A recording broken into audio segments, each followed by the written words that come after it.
Welcome back to the Globe Pro Fiji 2008.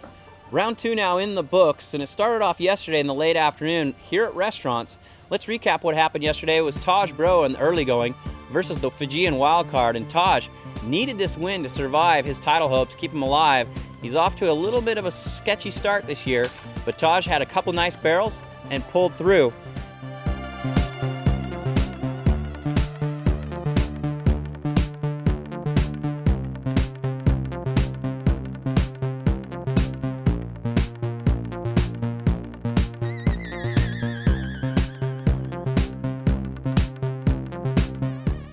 Okay, next up was B. Durbridge versus Issei Takoyu. And Issei, of course, a big crowd favorite here at Tavarua. You might recognize him from the Endless Summer 2 movie. Issei got a huge barrel, and Bede got a lot more than he bargained for, as this heat was close. Of course, Bede snuck through and made it into round 3.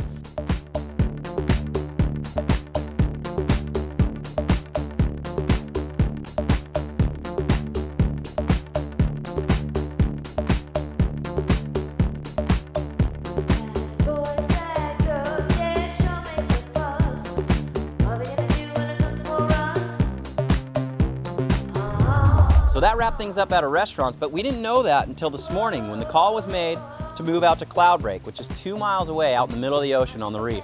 And let me tell you, things are a lot dicier out there. Big conditions out of Cloudbreak, and things got off to a bang in a hurry with a goofy foot showdown between Mark Akalupo and Kai Otten. All right, Aki looked like the Aki we all know and love, pulling a 7.17 in the big chunking conditions, while Otten had trouble with his wave selection and just couldn't get things together.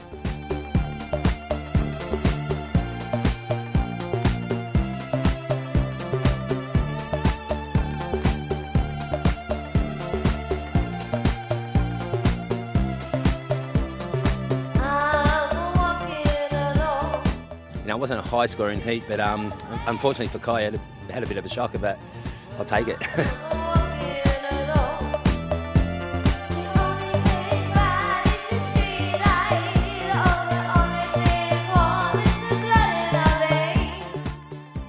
All right, next up was Yaden Nickel versus Bobby Martinez, and Yaden showed some glimpses of his real self, but couldn't pull any long rides together. It was real challenging out there early on as conditions were kind of closing out, yet Bobby Martinez managed to pull a couple big giant tubes, finding some caverns to push him forward into round 3, looking right at home in the big cloud break conditions.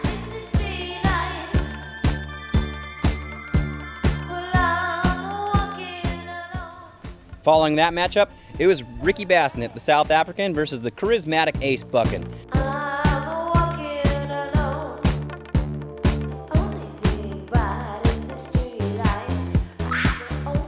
Couple beautiful snaps and getting a few cover-ups along the way. Buchan advances. You know, really stoked to get a win, and hopefully the waves keep improving, and it's really good to have an event in some solid surf.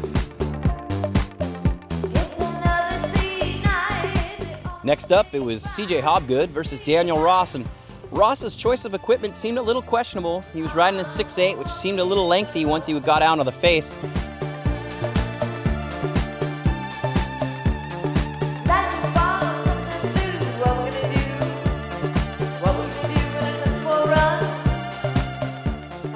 CJ Hobgood, he's a veteran out here, knows you don't need that long of a board. You can kind of turn and burn with a smaller one and fit into the pockets, and Hobgood advances into round 3. Just focusing on getting the waves. I don't think I was really ripping too hard when I was getting them, but I had a feeling that was gonna be the difference, and it was. So yeah, maybe I'll do a turn next heat. Adriano de Souza was next up, looking very impressive on his backhand with a pair of huge tubes, proving too much for Jihad Coder in the Battle of the Brazilians.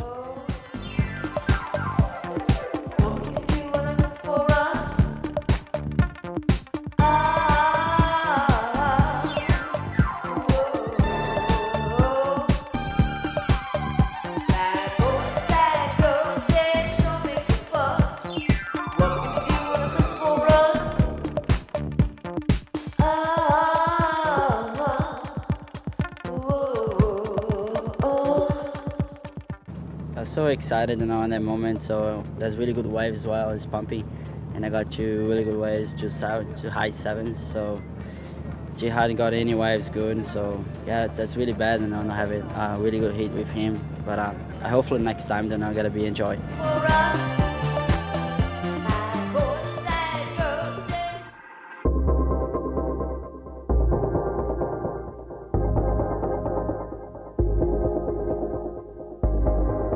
Then Dean Morrison and Royden Bryson had a bit of a showdown. Of course, Morrison had the lead for most of this heat.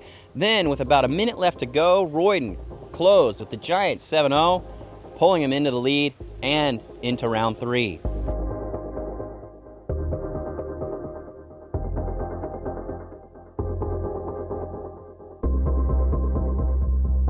Things hit their low point in the heat between Tommy Whitaker and Chris Ward. It looked like the tide was maxing out and conditions were very challenging. Chris Ward ends up taking the heat with a combined score of 7.0. But in the very next